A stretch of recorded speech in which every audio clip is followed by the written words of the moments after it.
إن الحمد لله نحمده ونستعينه ونستغفره ونؤمن به ونتوكل عليه ونعوذ بالله من شرور أنفسنا ومن سيئات أعمالنا من يهده الله فلا مضل له ومن يضلل فلا هادي له وأشهد أن لا إله إلا الله وحده لا شريك له وأشهد أن محمدا عبده ورسوله أما بعد أعوذ بالله من الشيطان الرجيم بسم الله الرحمن الرحيم يا أيها الذين آمنوا كتب عليكم الصيام كما كتب على الذين من قبلكم لعلكم تتقون أياما معدودات فمن كان منكم مريضا أو على سفر فعدة من أيام أخر وعلى الذين يطيقونه فدية طعام مسكين فمن تطوع خيرا فهو خير له وأن تصوموا خير لكم إن كنتم تعلمون شهر رمضان الذي أنزل فيه القرآن هدى للناس وبينات من الهدى والفرقان فمن شهد منكم الشهر فليصمه ومن كان مريضا أو على سفر فعدة من أيام أخر يريد الله بكم اليسر ولا يريد بكم العسر ولتكملوا العدة ولتكبروا الله على ما هداكم ولعلكم تشكرون اما بعد سورہ البقرہ آیت نمبر 183 تا 185 قراءت کی گئی ہیں۔ ان 3 آیات میں اللہ رب العالمین اہل ایمان سے خطاب فرما رہا ہے، اور ان آیات میں روزے کی فرضیت کا حکم بیان ہوا ہے، اور اس سے متعلق چند احکام بیان کیے گئے ہیں۔ اس روزے کے لیے ماہ رمضان کا تعین کیا گیا، روزے کی کیا حکمت ہے اور رمضان کو کیوں متعین کیا گیا، اسے بیان کیا گیا ہے۔ یہ ان 3 آیات کا خلاصہ، اس کا مضمون اور سبق ہے۔ فرمایا یا ایھا الذین آمنوا، اے مؤمنو، کتب علیکم الصیام، تم پر روزے فرض کیے گئے۔ روزہ ارکان اسلام میں تیسرا رکن ہے۔ 5 ارکان ہیں، پہلا کلمہ شہادت، دوسرا نماز، تیسرا زکوٰۃ، چوتھا روزہ ہے، اور 5واں حج ہے۔ یہ چوتھا رکن ہے۔ ان 5 پر اسلام کی عمارت موجود ہے۔ اسلام کو تشبیہ دی ہے ایک عمارت سے، تو جس طرح عمارت مشتمل ہوتی ہے دیواروں پر، بنیادوں پر، کھڑکیوں پر، دروازے پر اور دیگر اس کے اجزاء ہوتے ہیں، ان سب پر مشتمل جو ہے وہ عمارت ہوتی ہے۔ اس میں سب سے اہم جو ہوتا ہے وہ اس کی بنیاد ہوتی ہے۔ جن بنیادوں پر عمارت موجود ہوتی ہے وہ سب سے اہم ہوتے ہیں، ستون ہو گئے۔ اب یہ بنیادیں اور ستون مضبوط ہیں، موجود ہیں، تو عبارت مضبوط ہے اور موجود ہے۔ اگر ستون کمزور ہو گیا، بنیاد کمزور ہوگی تو عمارت کمزور ہو جائے گی اور عمارت گر جائے گی۔ تو اسلام بھی مشتمل ہے احکامات الہیہ پر. تو یہ جو احکامات الہیہ ہے، تعلیمات دین ہے، ان سب میں سب سے اہم یہ 5 ہیں. یہ موجود ہے تو باقی دین بھی موجود ہے. اور اگر یہ بنیادیں کمزور ہو گئی، ختم ہو گئی، اور جس حساب سے ختم ہوگی اسی حساب سے عمارت کمزور ہوتی چلی جائے گی، پھر اسلام بھی باقی نہیں رہے گا، نہ فرد کے دائرے میں، نہ گھر کے دائرے میں، اور نہ معاشرے کے دائرے میں. اس لیے ان ارکان کی بڑی اہمیت ہے. یہ قائم ہے، یہ مضبوط ہے تو باقی عمارت اس کے نتیجے میں قائم رہ جائے گی. اور اگر یہی قائم نہیں ہے تو پوری عمارت جو ہے وہ منہدم ہو جائے گی. تو یہ چوتھا رکن ہے اسلام کا. اس کے حوالے سے فرمایا گیا کما کتب علی الذین من قبلکم لعلکم تتقون.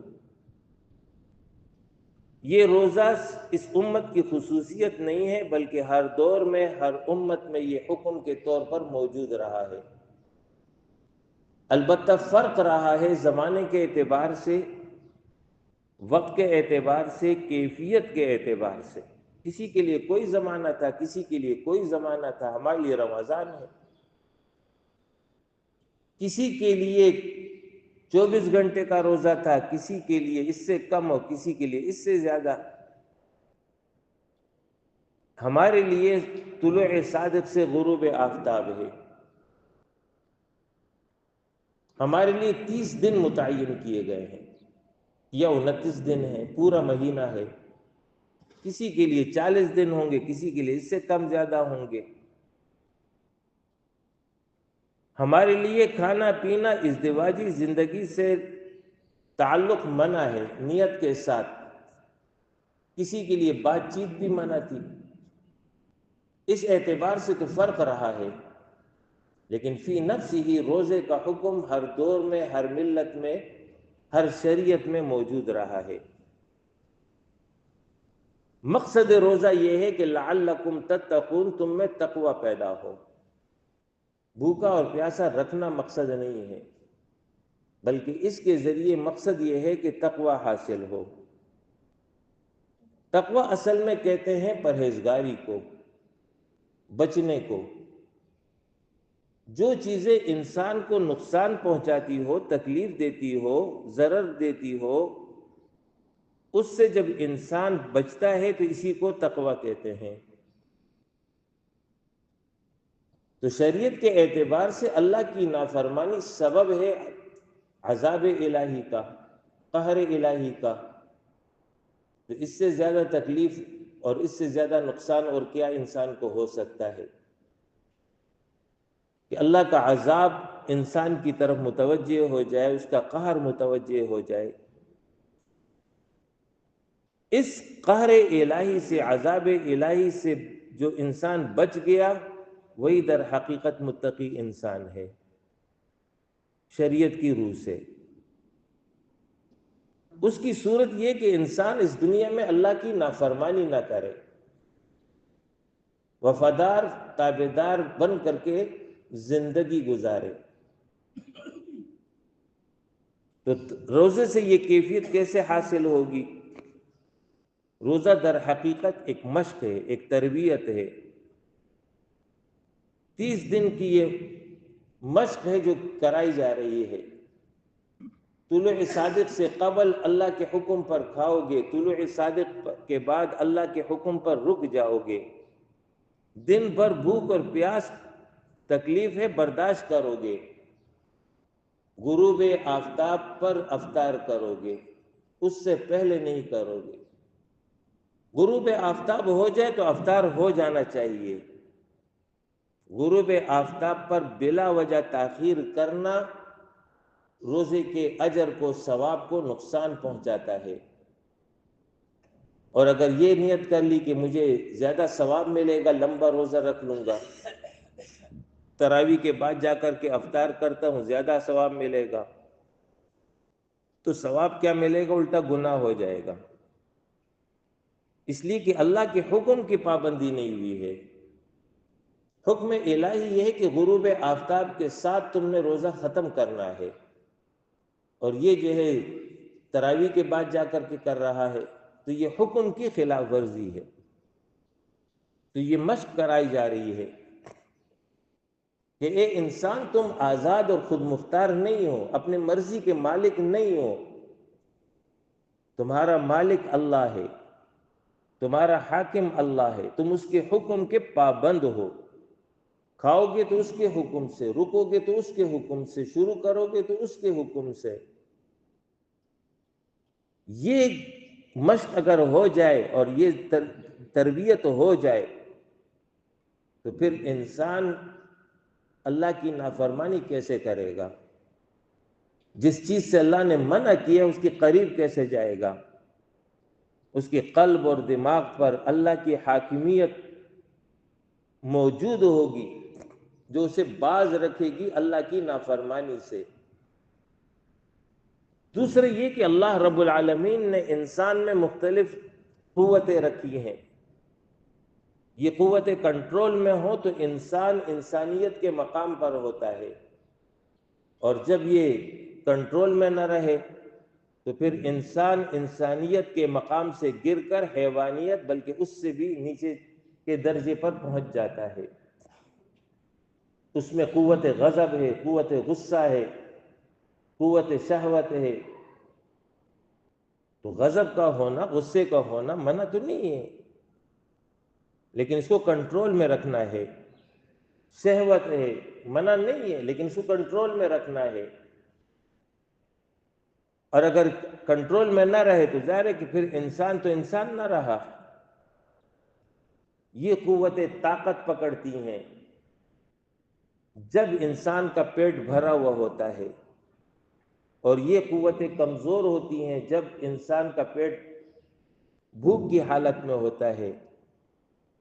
تو یہ مشق کرائی جا رہی ہے 30 دن بھوک اور پیاس میں رکھ کر کے، تاکہ یہ قوتیں کمزور ہوں اور تم اس پر حاوی ہو، تم اس کو اپنے کنٹرول میں لا سکو۔ قد افلح من زکاها وقد خاب من دساها، یقیناً کامیاب ہوا وہ جس نے اپنے نفس کا تزکیہ کر لیا، اس کو پاک اور صاف اور ستھرا کر لیا، اللہ کے حکم کا وفادار و تابعدار کر دیا۔ وقد خاب من دساها، اور ناکام اور نامراد ہوا وہ جس نے اس کو خواہش و تلے دبا دیا، خواہشات اس پر غالب آ گئی، یہ خواہش نفس کا اسیر ہو گیا، یہ دنیا کی محبت میں گرفتار ہو گیا، پھر حلال اور حرام، جائز اور ناجائز، صحیح اور غلط کی تمیز ختم ہو جاتی ہے۔ تو تقویٰ جو ہے انسان کو کنٹرول میں لے آتا ہے، تو روزہ اس کا یہ سبب بنتا ہے۔ روزہ جو ہے یہ ماحول فراہم کر دیتا ہے، یہ قوت فراہم کر دیتا ہے کہ انسان اپنی ان قوتوں کو اپنے کنٹرول میں لے آئے، لعلکم تتقون، تم میں تقوی پیدا ہو۔ پھر فرمایا کہ ایام معدودات، ایام معدودات گنتی کے چند دن ہے، ایک مہینہ ہے۔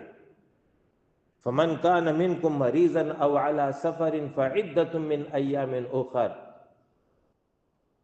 یہ سن 2 ہجری میں جب پہلی مرتبہ حکم آیا روزے کا، یہ اس وقت کی آیت ہے۔ فرمائے جو بھی تم میں سے کوئی مریض ہو یا مسافر ہو، فی الحال روزہ نہیں رکھ سکتا تو نہیں رکھے، فعدۃ من ایام اخر، باقی دنوں میں گنتی پوری کر لے۔ جب سفر سے واپس آ گیا، صحت یاب ہو گیا، اس وقت روزہ رکھ لے گا۔ وعلی الذین یطیقونہ فدیۃ طعام مسکین، اور وہ لوگ جو روزے کی طاقت رکھتے ہوں روزہ نہ رکھیں۔ یہ پہلے سال کا حکم ہے کہ یہ آپشن دے دیا ہے کہ اگر وہ روزے کی طاقت رکھتے ہوئے بھی روزہ نہ رکھیں، حکم تو روزہ رکھنے کا ہے لیکن نہیں رکھتے ہیں، تو پھر فرمائے کہ فدیۃ طعام مسکین، ایک مسکین کو کھانا کھلاؤ گے۔ یعنی صدقہ فطر کے بمقدار ایک روزہ کا فدیہ دو گے. فمن تطوع خیرا فهو خیر اللہ، اور جو ایک کی جگہ دو فدیہ دے دے اس کے لیے زیادہ بہتر ہے. وَأَن تَصُومُوا خَيْرٌ لَكُمْ إِن كُنتُمْ تَعْلَمُونَ، لیکن اگر تم روزہ رکھو تو تمہارے لیے روزہ رکھنا بنسبت فدیہ دینے کے زیادہ بہتر ہے، اس لیے کہ فدیہ دینے میں تو دوسرے کا فائدہ ہو جائے گا، تمہیں کیا حاصل ہوگا؟ روزہ رکھو گے تو تمہیں تقوی حاصل ہوگا، اللہ کی محبوبیت حاصل ہوگی، اس لیے روزہ رکھنا بنسبت فدیے کے بہتر ہے. یہ سن 2 ہجری کی آیت ہے، اس میں یہ آپشن تھا.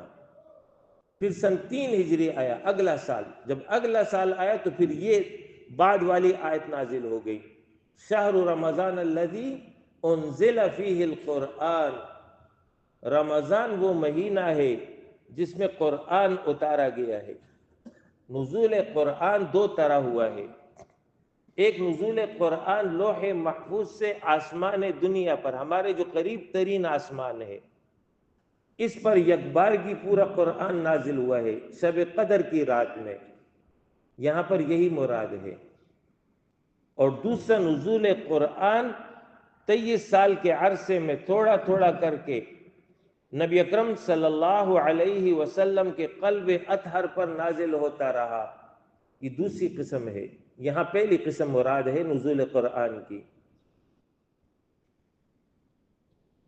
تو فرمایا کہ رمضان وہ مہینہ ہے جس میں قرآن اتارا گیا، ہدی للناس، یہ ہدایت ہے لوگوں کے واسطے، انسانوں کو رہنمائی دینے والا، کہ انسان اس دنیا کے اندر زندگی کیسے گزارے گا، اس کے 24 گھنٹے، اس کے 365 دن، اس کی ساری زندگی کن خطوط پر استوار ہونا چاہیے، کون سے کام وہ کرے گا اور کون سے کام سے وہ بچے گا، اس کی ڈیوٹی کیا ہے، اس کی ذمہ داری کیا ہے، اس حوالے سے تعلیمات اس قرآن میں دیے گئے ہیں. تو یہ کتاب ہدایت ہے تمام انسانوں کے لیے، تمام انسانوں کو ہدایت دینے کے لیے اللہ نے اس کو بھیجا ہے. لیکن ہر انسان اس سے فائدہ نہیں اٹھا سکتا. اگرچہ یہ کتاب تمام انسانوں کے لیے ہدایت ہے، لیکن ہر انسان اس قرآن سے فائدہ نہیں اٹھا سکتا ہے جب تک اپنے اندر وہ صلاحیت نہ پیدا کر لے جو اس فائدہ اٹھانے کے لیے ضروری ہے. وہ صلاحیت یہی تقویٰ ہے، جس کے بارے میں سورہ بقرہ کی ابتدائی آیت میں اللہ نے فرمایا ذالک الکتاب لا ریب فیہ ھدی للمتقین، یہ کتاب منزل من اللہ ہے، اس کے منزل من اللہ ہونے میں، اللہ کی طرف سے نازل کردہ ہونے میں کوئی شک نہیں، کوئی تردد نہیں ہے. ھدی للمتقین، یہ ہدایت ہے متقیوں کے واسطے. یعنی پہلے تقوی کی صفت پیدا کرو گے تو تب اس کتاب سے ہدایت ملے گی، اور اگر تقوی کی صفت نہیں پیدا ہوگی تو کتاب سے ہدایت نہیں مل سکتی. اگرچہ کتاب ہدایت ہے تمام انسانوں کے لیے، لیکن ہر انسان میں تقوی کا ہونا ضروری ہے، تب وہ اس معیار پر پہنچ جائے گا کہ وہ اس کتاب سے رہنمائی لے سکے اور یہ کتاب اسے رہنمائی دے سکے. اس لیے ماہ رمضان میں روزے فرض کیے گئے ہیں، تاکہ رمضان جو قرآن کا مہینہ ہے، اسی مہینے میں تقوی کی آبیاری ہو، تقوی بڑھ جائے، تعلق باللہ مضبوط ہو جائے، تو اس کے نتیجے میں قرآن کے ساتھ تعلق مضبوط ہو جائے گا. تو فرمایا ھدی للناس وبینات من الھدی والفرقان، اس میں ہدایت کی واضح نشانیاں ہیں. مطلب یہ ہے کہ اس کا ہر حکم واضح ہے، ایسا نہیں کہ سمجھ میں نہیں آتا ہے. اقیموا الصلاۃ آتوا الزکاۃ اتموا الصیام، ہر حکم اس کا واضح ہے. والفرقان، اور یہ قرآن فرقان ہے، کسوٹی ہے، حق اور باطل میں تمیز لانے والی، سچ اور جھوٹ کو جدا کر دینے والی، صحیح اور غلط کو نمایاں کر دینے والی یہ کتاب ہے. دنیا کے تمام عقائد، افکار، نظریات کو لاؤ اس قرآن پر تول دو، قرآن اگر تصدیق کرے تو تم بھی تصدیق کرو، قرآن اگر تکذیب کرے تو تم بھی تکذیب کرو۔ یہ ہے وہ معیار، پیمانہ جس پر ہر عقیدے کو، ہر فکر کو ناپا تولا جا سکتا ہے۔ تو فرمایا کہ یہ فرقان ہے، فمن شہد منکم الشہر فلیصمہ، جو بھی اس مہینے میں موجود ہو اس پر لازم ہے کہ وہ روزہ رکھے۔ ومن کان مریضا، اور جو کوئی مریض اور مسافر ہو، فعدۃ من ایام اخر، وہ باقی دنوں میں گنتی پوری کرے۔ یہ پہلے سال بھی اللہ نے حکم دیا تھا، لیکن یہاں تاکید کے لیے جب دوبارہ ذکر ہو گیا کہ جو بھی اس مہینے میں موجود ہو وہ روزہ رکھے گا، تو سوال پیدا ہوا کہ مریض مسافر، تو جواب دے دیا کہ مریض مسافر کو رخصت حاصل ہے، لیکن جو طاقت رکھتا ہے اور روزہ نہ رکھے وہ فدیہ دے۔ جو پچھلے سال کا حکم تھا وہ ختم ہو گیا، اب طاقتور کو ہر صورت میں روزہ رکھنا ہوگا، اس کے لیے اب آپشن ختم ہے۔ البتہ مریض کو اجازت دی ہے، تو مریض کو کیوں اجازت دی ہے؟ یرید اللہ بکم اليسر ولا یرید بکم العسر، اللہ تمہارے ساتھ آسانی کا ارادہ رکھتا ہے، سختی کا ارادہ نہیں رکھتا۔ اگر نماز کی طرح حکم آ جاتا ہے کہ ہر صورت میں تم نے روزہ رکھنا ہے، جیسے نماز ہر صورت میں پڑھنی ہے، مریض ہو تو بیٹھ کر پڑھو، لیٹ کر پڑھو، وضو نہیں کر سکتے تو تیمم کرو، مسافر تو 2 رکعت پڑھو، لیکن پڑھنا ضرور ہے، معافی نہیں ہے۔ ایسے ہی حکم روزے کا آ جاتا تو مشقت ہو جاتی، تو مشقت سے بچانے کے لیے تعلیم دے دی ہے کہ فی الحال روزہ نہ رکھو اور بعد میں گنتی پوری کر لو۔ یہ گنتی پوری کرنے میں کیا حکمت ہے؟ وَلِتُكْمِلُوا الْعِدَّةَ، وہ حکمت یہ ہے کہ رسول اللہ صلی اللہ علیہ وسلم نے فرمایا ہے کہ جس نے جان بوجھ کر ایک روزہ رمضان کا چھوڑ دیا پھر ساری عمر روزہ رکھتا رہے تو رمضان کے اجر کو نہیں پا سکتا، اس روزے کا اجر اسے چلا گیا ہے۔ اب رمضان میں روزہ داروں نے روزہ رکھ لیا اور یہ محروم ہو گیا۔ اللہ فرما رہا ہے باقی دنوں میں گنتی پوری کر لو تو جو اجر و ثواب میں نے روزہ داروں کو دیا وہ تمہیں دے دوں گا۔ اس لیے فرمایا وَلِتُكْمِلُوا الْعِدَّةَ، گنتی پوری کر لو، وَلِتُكَبِّرُوا اللَّهَ عَلَى مَا هَدَاكُمْ، اور جب اس طرح اللہ کے احکام پر عمل کرو گے تو یہ اللہ کی کبریائی کا اظہار ہے۔ بندہ مومن جب اللہ کے حکم پر عمل کرتا ہے تو اپنے عمل سے اظہار کبریائی کرتا ہے، میرا حاکم وہ اللہ ہے، میں اس کا تابع ہوں، میں اس کا وفادار ہوں۔ تو یہ کبریائی نماز کے ذریعے بھی ہے، زکوٰۃ کے ذریعے بھی ہے، روزے کے ذریعے بھی ہے، تمام عبادات اور اعمال کے ذریعے ہے۔ تو یہاں روزے کا ذکر ہے تو اس حوالے سے فرمایا کہ روزہ رکھو گے تو تم اللہ کی کبریائی کو بیان کرو گے۔ وَلَعَلَّكُمْ تَشْكُرُونَ، تاکہ تم اپنے رب کا شکر ادا کرو۔ یہ عملی شکر ہے کہ ایک انسان اپنے عمل کے ذریعے اللہ کا وفادار بن جائے، اللہ کے احکام کا پابند ہو جائے، یہ عملی شکر ہے۔ ایک لسانی شکر ہے، ایک عملی شکر ہے۔ لسانی شکر زبان سے کہنا الحمدللہ، عملی شکر یہ کہ اللہ کے حکم کے مطابق عمل کرنا ہے۔ تو جب عمل کرو گے لعلکم تشکرون، تم اپنے رب کے شکر گزار بندے کہلاؤ گے۔ تو یہ حکم اللہ نے دیا ہے، ان احکام پر عمل کرو گے تو تب کہیں جا کر کے تم حقیقی معنوں میں مؤمن کہلاؤ گے۔